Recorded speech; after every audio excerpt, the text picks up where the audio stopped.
હાલો મિત્રો, આપણે યુટ્યુબ ચેનલમાં આપનું સ્વાગત છે। આજ આપણે જો આવી ગયા છીએ જંગલમાં। આપણે જંગલમાં જો આંટો મારવા આવ્યા છીએ અને જો જંગલમાં તમે જો બાવળા છે, બોરડી છે, જો પણ જ્યાં તમે નજર કરો અહીંયા જંગલ અને જંગલ, બીજું કાંઈ તમને દેખાય નહીં।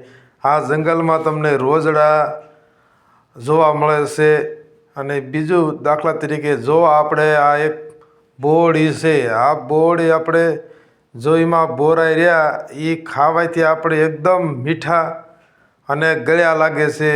અને જે આ બોરડીનું આ ઝાડ્યું એમાં આપણે નહીં જો દવા છાંટવાની નહીં કાંઈ ઓર્ગેનિક આ વૃક્ષ કહેવાય અને આ બોરા કહેવાય। આ બોરા આપણે ખાવી એટલે એકદમ બહુ મીઠા લાગે છે। આજ આપણે આવી ગયા છીએ જંગલ છે વીડ, એમાં આંટો મારવા આવ્યા છીએ અને જ્યાં જોઈએ તમારે જો બોરડીયું છે લકરી, બોરડીયું ને કાંટા એવું આડું જો લકરા ઝાડવા છે, બીજું કાંઈ તમને દેખાય નહીં જંગલમાં।